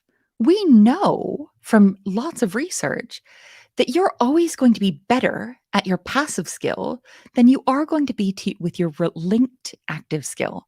You're, hopefully, always a better listener than you are speaking, and you're able to read words and grammatical structures that you couldn't necessarily write or recall. You can read words you don't know yet. As we understand this, hey, we're always better at our passive skills. What are we losing by not focusing on our passive skills, not focusing on reading when we look at our skills with code? I want to sort of workshop out what these 4 skills might look like in a technical setting. My gentle, still evolving, modest proposal for what 4 skills around code and technical work might look like. I think, first of all, reading code, fair. Like, we've been talking about that. Of course, you all agree that it's terribly important. Yeah. And then I think the paired skill with this would be writing code, which most of us who work as developers are going to be reasonably familiar with. And the 2 of these that feel a little less developed, the names of these need some work, are passive types of non-code communication. This feels clunky, doesn't it? Here, I mean any kind of communication when you're taking in input about code, input about the technical processes that support it, or input about a technical space that supports your code base that's not coming direct from the code base. This might be reading the documentation. This might be talking to a coworker about a project. This might be taking an online course. Very, very similarly, I think that there's active non-code communication that supports your understanding of code bases. That this is going to be talking to your coworker about this, or perhaps writing documentation. If you're, and I was just thinking about this the other day, if you're live streaming yourself coding, for example, I think you hit all of these. You're reading code as you write it. You're writing code as you read it. You're actively communicating. You're talking it out for the stream. And then you're passively getting that input back through your chat. How gloriously exhausting.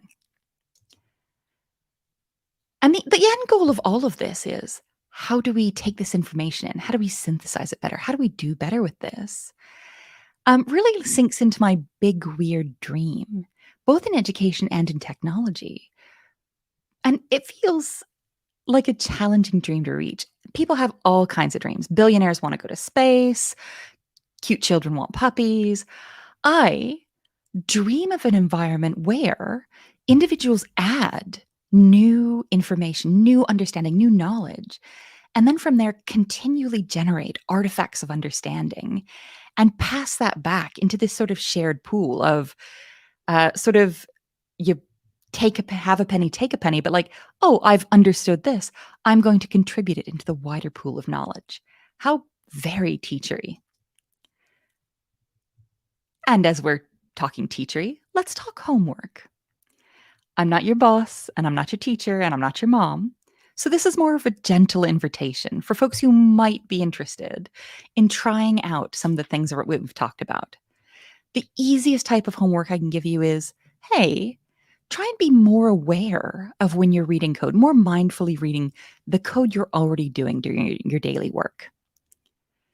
And then when you are reading code, try and identify what different kinds of skills you're using around understanding or reading. If you want to gladden my heart, you could try intentionally applying one of these reading techniques to your day-to-day work. And if you've tried some of these and you're like, yes, I adore this, you might want to try the code reading workshops from codereading.org. And what I would beg you for is please, please, please, if you do try any of these, or if you've just been thinking about these, come and give me any feedback that you're comfortable with. Because we are working in a consensus-built educational system. Oof, is this an educational system now? I'm also going to go and think about the nature of a conference talk and what constitutes education. But I've got homework as well. So I pledge to continue to read about, work to understand, and teach about concepts from literacy and reading code. I promise that any feedback you all give me will be taken in and used to better improve my understanding.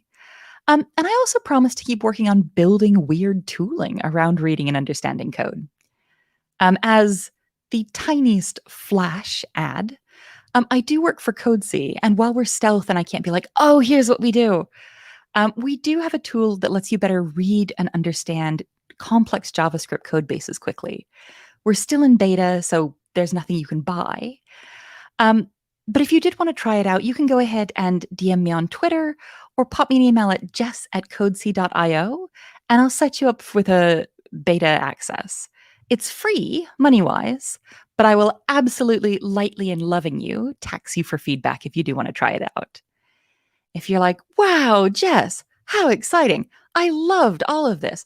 I'm so excited. I want to learn more about linguistics. You wonderful, charming liar. I appreciate you so much. Here are my sources. Thank you so much. Now, let's see if the trolling continues and Jess doesn't add headphones to be able to deal with this in real time. Hidden headphones. Oh, yeah. So that was trolling at the beginning. For those of you unfamiliar or less enmeshed in tech, I do tend to pick on Mike, and I had asked, oh, can I take my headphones? Oh, don't make me admit on the internet in a lasting way that I'm very vain. But it occurred to me that there would be Q&A. And even though I did manage to become unmoored in time earlier, I did think I should probably leave a headphone in. And just as an FYI, ladies and gentlemen, Jess has previously asked permission to troll me, at which point I did say yes. Don't know why, but I did say yes. I mean, I assume masochism or some kind of deeply rooted issues that are really beyond my diagnostic remit. But it's a personal thing. Oh, it's a British thing, isn't it? Y'all love being picked on. That's not a British thing. It's just me. Right. We do actually have some questions from the audience. And I, obviously, being the big loudmouth that I am, have questions as well. Let us start at the beginning. So, Sale has a question. How would you recommend maintaining knowledge whilst doing short bursts of intensive reading of code? Is this a plant? Have you gone ahead and like, oh, Jess, like I'd like to talk to you about the exact kind of question you're really excited. I can't do like a strapping young man voice.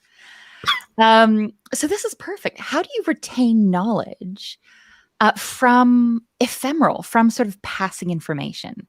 And I won't go too deeply into this because it's a reasonably complex topic. But there are concepts around chunking. So hi, I'm going to conceptually divide these things I'm learning or these things I'm reading into different chunks. Oh, wow, I'm reading this section of code that relates to blue widgets. I'm going to conceptually, intentionally map this to, oh, this is a blue widget. I'm going to quickly reread this now knowing that this is a blue widget. I'd also suggest being pretty chill about it. So repetition and chunking are really, really valuable for moving information from our short-term memory into medium and long. So you're very rarely going to remember things the first time you encounter them unless they're 20 levels of traumatic. Like our brains we're a lossy storage medium. So go ahead, make peace with repetition. If you're really interested in the idea of how we learn and how we chunk and process, I can recommend a Coursera course by Barbara Oakley, who's a fantastic neuroscientist, called Learning How to Learn. And I believe she's got a book with the same title, which I'm happy to go and leave at Bomb Lab if anybody wants to borrow it. I just love how that whelps down to repeat the actions because wetware sucks. I mean, our brains are doing a lot. Our brains mostly love us and they mostly want what's best for us. But the amount of information we give them constantly means that they've just got to throw a lot of it away. The repetition is saying, no, seriously, I need this. Hey, no, seriously, this is valuable. Please stop deleting this person's name. I see them every day when I have to buy a coffee. Please, for the love of God, leave it. So that repetition is just a love letter back to your brain saying, I really was using that. Okay. Well, we do have another question here. There are some techniques used to read news articles. I wonder if they could apply in the same way. So yeah, I believe what you might be asking about are some sort of active reading, or they might even feel like intensive reading practices. So you go through and you highlight specific bits. Some people like to write out questions later or write specific summaries. So these kinds of active reading approaches applied to reading code are really exciting. It feels like a cop-out to continually plug other people's work, but this is very, very intentionally the kind of stuff they're working on over at codereading.org. If you're like, oh, what would these feel like? They literally have this for you to test out. Okay, that makes sense. I actually have a question here. Yeah. So I am a streamer-ish, kind of, maybe a little bit. Yeah. You're allowed to say what you do. Like, Well, yeah, but I don't do it as a job. I do it for the funds, but I do software streaming. So does capitalism need to be involved for it to be legit? It helps because I like money. But it's it's more a case of, so I reading through the point you were saying where people who stream code or actively teach code do all these points. And I was reading through and went, yeah, but I struggle because part of the whole non-direct conversation with chat happens to throw multiple opinions at me, which confuses my learning because then they start throwing cross opinions. Yeah. How the hell do people meant to deal with this on a day-to-day basis? I'm looking a bit smug because I confess that I've got some expert bias here. I recommend classroom teaching for at least 5 years, and that'll sort you. I hate kids. You don't hate kids. You just. Uh-huh. Kids are cool. They're just like little people with less agency who get tired easy. FYI, James. But a lot of it does feel like classroom management. It? So one thing to keep in mind is that you don't have to respond right away. So you can read something. And this is really challenging because you're going to kind of need to multi-thread what you're doing. If you're saying, hi, I'm teaching you about how to build pink widgets. Here's what a pink widget is. And Sally 4719 is like, pink widgets are dumb. And Mark, I don't know, rocket ship is like, oh, well, I think pink widget. So folks can have these sort of conversations and you don't need to immediately respond. And sort of the practice of, I see you, I'm in the middle of a sentence or I'm in the middle of a thought. I'm going to get myself to a point where, and the conversation will have often moved on a bit where you're like, oh, okay, it seems like we've got some sort of debate around widgets. That's really exciting to see. I'm going to go ahead and continue just so I don't lose my train of thought. But when we have a little bit of a break, I'd love to hear about what different people have done with widgets. Or if you haven't used them, what's your opinionated take? So you can give people some space to be weird.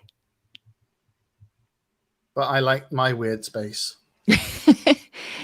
That text isn't going away. Those conversations are ephemeral, but they're not going to vanish in the 30 seconds it's going to take you to finish your thought or to finish your line of code. Well, I'm going to thank you for that. That's no help to the people in the comment section, but thank you very much for me. Unless any of them want to start streaming. I'm a big fan of it as sort of community-focused education work. The idea that, oh, hi, I'm going to do a thing. I work with this, oh gosh, I work with two absolutely brilliant people, but I'm going to name check one of them because he was literally talking about this earlier today. My coworker, Ramon, has been really, really selling, and it's not a hard sell, learning out loud. And I love streaming as this very accessible. You don't need to buy a ticket. You don't need to show up at a certain time. But way for people to teach people as they learn out loud, which is just so, yeah. It is specifically a part of my heart. Nice. Well, we don't have any more questions, and we do have another talk. But is there anything else you would like to share with our lovely audience and with the Internet of History? The sun is shining. The birds are singing. Everything's been scary for a long. Oh gosh, because this will live for as long as data lives.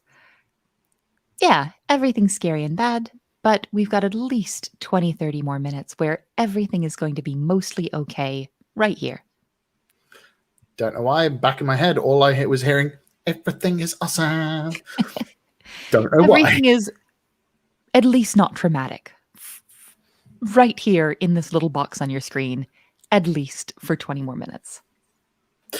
Brilliant. Thank you, Jess. If you don't mind, I'm going to drop you back into the backstage. Thank you so much for your time. See you in a little while. And there we go. And as promised, we're going to have some more plaid bearded fun. Here we go. Hi, James, with your plaid bearded fun. Everything is awesome. Everything is cool when you're part of a team. Now I just need to be. I'm just Chris here to Pratt. sing. I'm just here to sing. I chew bubblegum and sing, and I'm all out of bubblegum. Anyway, they're bad references for everybody. You have some information to share right now. The intro. Yeah. So next up is a tutorial for beginners on site reliability engineering, which sounds excellent for me. This far as a developer, I've managed to let other people worry about this stuff. It's awesome to know how it all works. Talk is by Tammy Bryant-Butow, who is a principal SRE at Gremlin. Unfortunately, couldn't be here due to work, so we have a video instead. And for QA, please feel free to tweet at Tam Bryant-Butow with the hashtag Fusion Meetup. I am just queuing those up to put on because I completely forgot to make a banner. So, ladies and gentlemen, the Twitter handle with the hashtag and using keyboard correctly, Fusion Meetup. There we go. If you would like to send your tweets to Tam Bryant-Butow, hashtag Fusion Meetup, so she knows this is just not rando questions from the world, and actually to respond to them. And I will also then put those into the chat whilst we start the video. Have we got the video already? I believe so. Fantastic. I'm Tammy Butow, and I'm a principal. Here we go. Roll it back the 2 seconds, and I will drop us out the back end so that we can just listen to the dulcet tones of Tammy. Hi, I'm Tammy Butow, and I'm a principal SRE at Gremlin. Today we're going to talk about what is SRE, the SRE phases, SRE use cases, and SRE success stories. So what is SRE? Well, Site Reliability Engineering, SRE, is a software engineering strategy and methodology. The term SRE was coined by Ben Traynor from Google in 2003, a pretty long time ago. Site reliability engineering involves both ops work, tickets, on-call, manual tasks, and development work, internal tooling, SRE tools, and building automatic systems. The percentage of time spent on ops and development work depends on the needs of your organization. It's an important metric to track. Over time, the ops percentage for each system should decrease. Our work is like being a part of the world's most intense pit crew. We change the tires of a race car as it's going 100 miles per hour. Pretty fast. This is from Andrew Widdowson, who's an SRE at Google. So let's look at a day in the life of an SRE. Say you start with this balance. You're spending 50% of your time on ops work for your service, say, for example, the databases, and 50% of time on development, which involves building automation, doing internal tooling, trying to create other types of software that will help other teams learn more about your databases and their reliability or their operations work. And then you're able to actually say, look at another team.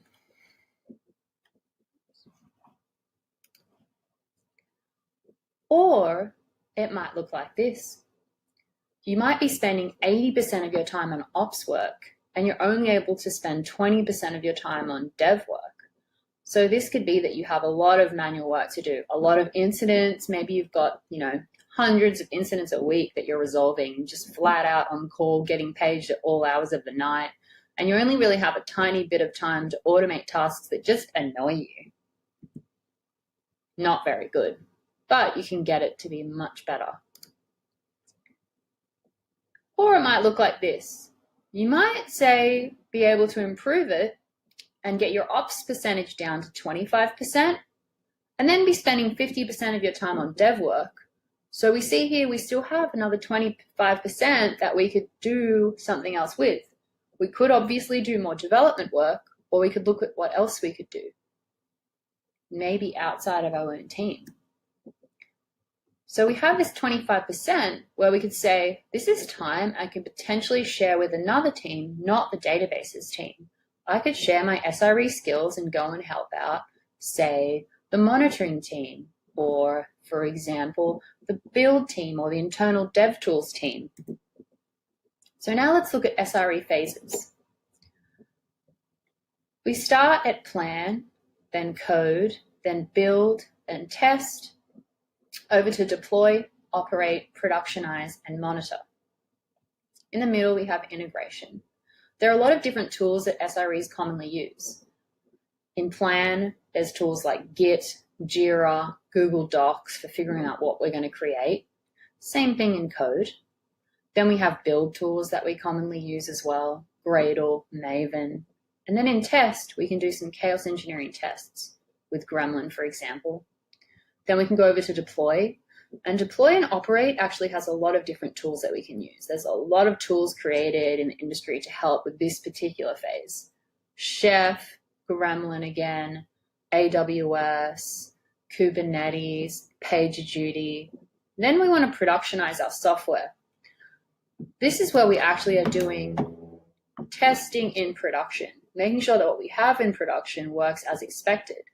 Here we might be using software like Fire Hydrant for incident management, Gremlin as well for your chaos engineering in production. And then we move on to monitor. Here we might be using something like Dynatrace, which is pretty common in enterprise, Datadog, also very popular, and Gremlin, very popular too, to help you make sure that your monitoring works as expected. So now let's look at SRE use cases. You can actually use this pyramid here to determine where you're going to focus your time and what you need to do first. Usually we'll say that the SRE pyramid looks like this. This actually comes from Google. So the bottom is monitoring. Next up is incident response, then postmortem analysis, which is what happens after you have an incident. You write a postmortem and you analyze the incident. Testing and release procedures, capacity planning, development, and then product. But let's dig into a few specific areas today. So we're going to start with one, incident response. Then we're going to look at postmortem analysis. So SRE use case 1, incident response. This is a common timeline for what might happen during incident response. We start at detection, then move to diagnosis, then mitigation, then prevention, then back to closure, then detection again. We have a few different roles and responsibilities. So let's start looking from the left-hand side. Under detection, we alert and page for the SEV, or the high severity incident. We then discover the source of the SEV. Could have multiple things occurring, could be a cascading failure. And we measure this as time to detection. Then we do mitigation. This is where we put in our Band-Aid fix or stop the bleeding. We introduce a fix and we mitigate the impact of the SEV. We try and go really fast. This is TTR, time to recovery. Then we move on to prevention. We try and understand the root cause or causes, and we complete all SEV action items. What might be a root cause as an example? An incident that I've previously worked on happened every Tuesday night where a batch job would hammer the database and actually cause incidents. The same batch job every Tuesday at the same time. That was the root cause. Why was the batch job there? Somebody had created it many years ago. Nobody knew where it was coming from, and that person had left the company.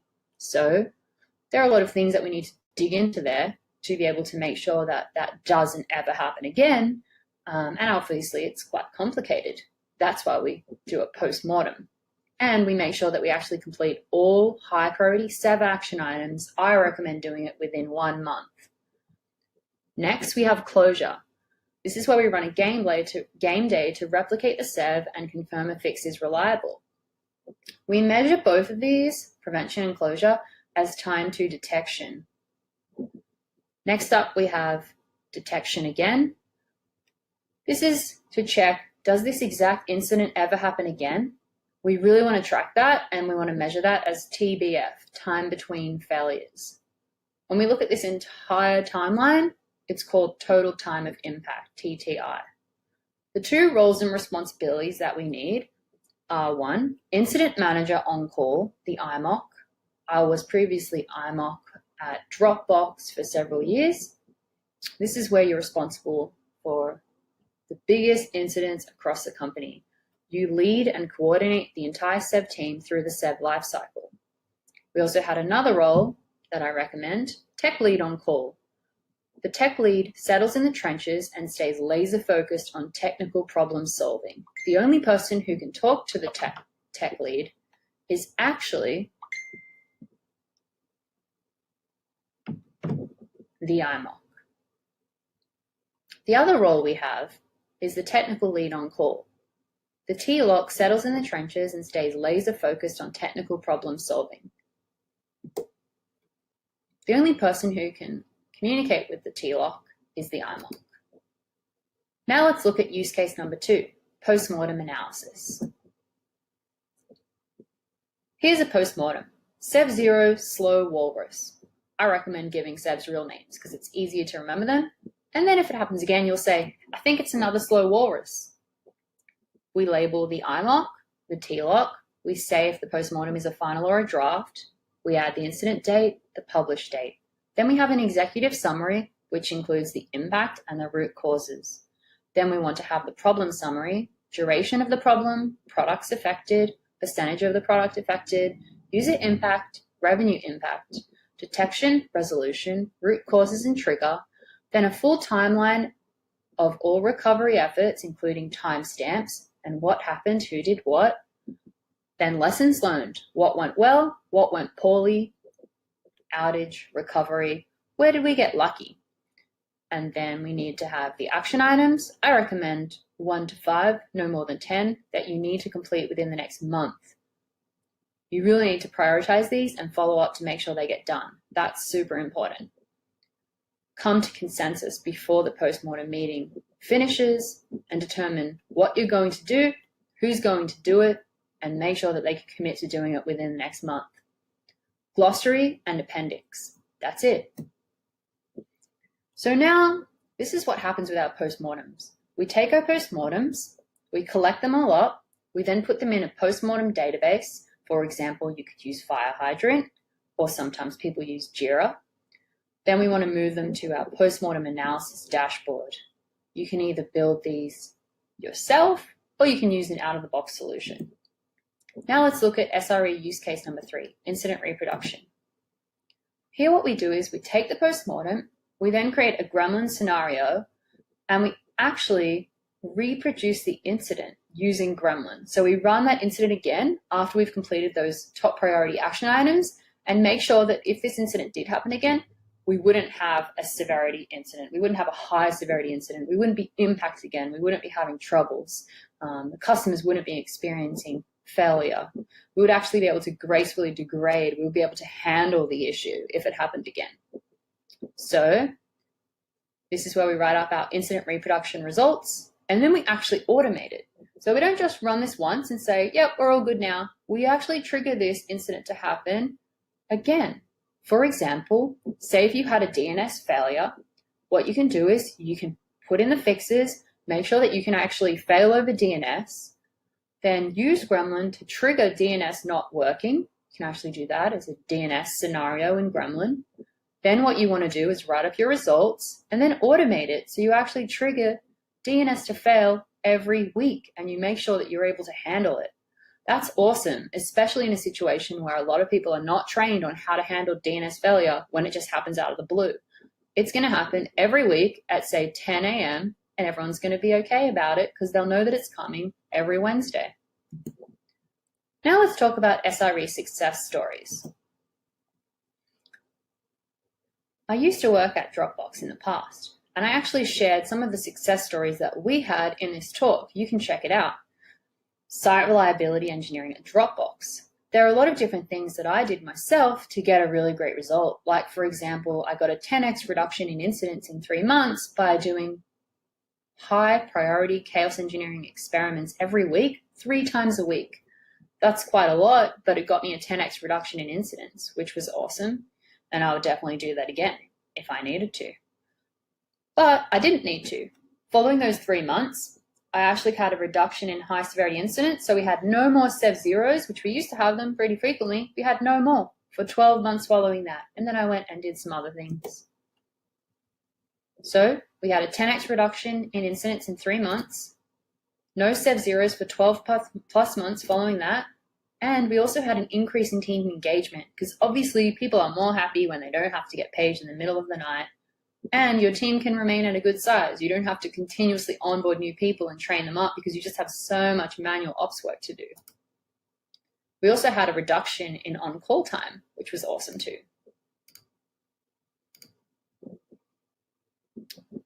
We've also had a lot of success at Gremlin with doing SRE work. So here's our 2019 Gremlin Game Days roadmap, which we plotted out a full roadmap for all the game days we wanted to run in 2019. We then also wrote up blog posts to showcase the work that we've done. For example, here is one on the right, Inside Gremlin, Staging, Monitoring, and Alerting Game Day. So we have regular monthly game days, identification of 10 plus critical issues, increase in team knowledge, reduction in on-call training time, and everyone's actually super excited to come along and watch a game day because they love learning about it and it's really interesting and it's really useful. It's a great use of company time. What can you do next? Join the community. Go to gremlin.com/Slack to meet other SREs who are working on all sorts of interesting problems. The best way to learn is to learn together. Thank you very much. You can find me via email, tammy@gremlin.com, and I'm also on LinkedIn. Let's connect. Thank you. Bye. Oh, there we go. Right. So that was Tammy. Well, I would say thank you, Tammy, but she's not going to know about this. So if she happens to be watching YouTube after the fact, thanks, Tammy. We really appreciate it. I'm still scared of SREs. I still think it's genuinely a scary ass job. Sorry. But yes, so thank you for tuning in. Once again, Fusion will be back in 3 months, give or take. And we will be having next month the community panel, which we still need to work out what to call it and how to host it, but we will tell you all when it is. And if you would like to be part of the conversation after the fact, please join the Discord where we are having a chat now, and some of us will be doing essentially the same version of our post-Discord beer things that we would normally do in the Cozy Club. So thank you very much for joining us and have a wonderful evening. Oh, unless there's something from Hannah. Nope, that's everything. Thank you very much, and we will see you in the next event.